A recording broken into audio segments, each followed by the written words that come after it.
ಇಲ್ಲಿ ನಿಂತ್ಕೊಂಡು ಏನು ಮಾಡ್ತಿದ್ಯಾ? ನಿಮ್ಮನ್ನ ನೋಡಬೇಕು ಅನ್ನಿಸ್ತಾರೆ, ಅದಕ್ಕೆ ಬಂದ. ಇನ್ನೊಂದು ಸ್ವಲ್ಪ ಹೊತ್ತಾಗಿದ್ರೆ ನಾನೇ ಮನೆಗೆ ಬರ್ತಿದ್ನಲ್ವಾ? ಅಲ್ಲಿವರೆಗೂ ನನ್ನ ಕೈಲಿ ಕಾಯಕ್ಕಾಗಲ್ಲ ಅನ್ನಿಸ್ತು, ಅದಕ್ಕೆ ಬಂದ. ಸರಿ, ಏನಿವಾಗ? ಏನಿಲ್ಲ, ಬನ್ನಿ ಹತ್ತಿ. ಯಾಕೆ? ರೀ, ನೀವು ನನ್ನ ಹೆಂಡತಿ ಕಂಡ್ರೆ ಪಾಪ, ನೀವು ಬೆಳಗ್ಗೆಯಿಂದ ಮಕ್ಳಿಗೆ ಕಷ್ಟಪಟ್ಟು ಪಾಠ ಮಾಡಿ ಸುಸ್ತಾಗೋಗಿರ್ತೀರ. ನಿಮ್ಮನ್ನ ಜೋಪಾನವಾಗಿ ಮನೆ ಕರ್ಕೊಂಡೋಗ್ಬಿಡೋದು ಗಂಡಾಗಿ ನನ್ನ ಕರ್ತವ್ಯ ತಾನೇ. ಓ, ನಾವು ಅಷ್ಟೊಂದೆಲ್ಲ ಏನು ತೊಂದರೆ ತೊಗೊಳೋದು ಬೇಡ. ನಮಗೆ ಅಂತ ಬಸ್ಸು ಆಟೋ ಎಲ್ಲ ಇದೆ.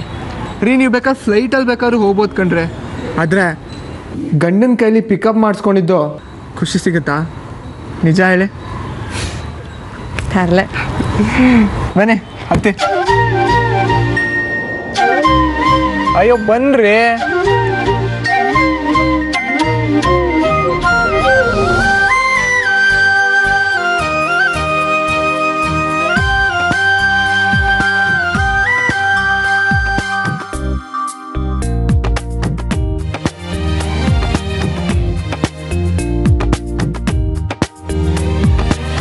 ಅಬ್ಬಾ, ಇಷ್ಟು ಖುಷಿ ಆಗ್ತಾ ಇದೆ ಗೊತ್ತಾ?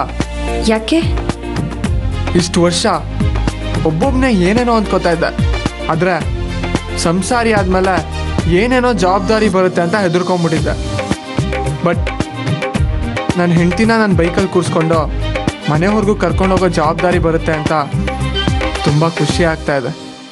ಈ ಖುಷಿನ ಎಕ್ಸ್ಪ್ಲೇನೇ ಮಾಡೋಕ್ಕಾಗ್ತಿಲ್ಲ ಕಣ್ರೆ. ಅಯ್ಯಯ್ಯೋ, ನೀನು ಹೆಲ್ಮೆಟ್ಟೇ ಹಾಕೊಂಡಿಲ್ಲ.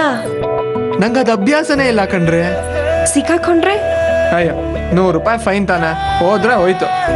ಏನು ತಲೆ ಕೆಟ್ಟಿದ್ಯಾ ನಿಂಗೆ? ಮೊದಲು ಹೆಲ್ಮೆಟ್ ಹಾಕೋ. ರೀ, ಹೆಲ್ಮೆಟ್ ಹಾಕೊಳ್ಳೋದಕ್ಕೆ ನಾನೇನು ಅಂಕಲ್ ಅಲ್ಲ. I am still young, you know. ಹೆಂಗಾಗ್ಬಿಟ್ರೆ ನಿನಗೇನು ತಲೆ ಇಲ್ವಾ? ಹೆಲ್ಮೆಟ್ ಹಾಕೊಳ್ಳೋದು ಸೇಫ್ಟಿಗೆ. ಮೊದಲು ಇದನ್ನು ಹಾಕೋ, ಇಲ್ಲ ಅಂದರೆ ಗಾಡಿ ನಿಲ್ಸು, ನಾನು ಇಲ್ಲೇ ಇಳ್ಕೊಂಡ್ಬಿಡ್ತೀನಿ. ಆಯ್ತಮ್ಮ, ಒಳ್ಳೆ ಸ್ಕೂಲಲ್ಲಿ ಲೆಕ್ಚರ್ ಕೊಟ್ಟಂಗೆ ಇಲ್ಲಿ ಕೊಡಬೇಡಿ. ಹಾಕೋತೀನಿ, ಸರಿನಾ?